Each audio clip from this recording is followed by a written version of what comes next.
Controversial businessman Curly Discaya admits during a Senate Blue Ribbon Committee hearing that his firms bribed officials in Quezon City in exchange for flood control projects.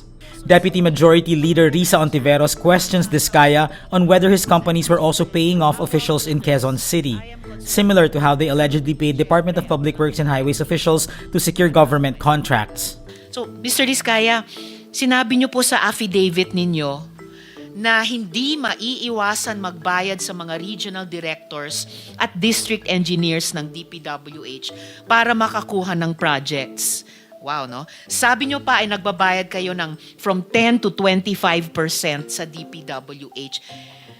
Kinailangan nyo rin bang magbayad ng SOP para makakuha ng projects doon naman sa Quezon City? Discaya denies making payments beforehand but admits they were pressured to do so after the projects were awarded. Your Honor, hindi po. Bali, kami po ay nilalapitan lang po pag once na may award na po at saka lang po kami nilalapitan. At ayaw po naming magbigay Your Honor. Kaya lang po, ay napapressure lang po kami. The Senate Blue Ribbon Committee also cites Discaya in contempt for lying about the reason behind his wife Sara Discaya's absence from the hearing.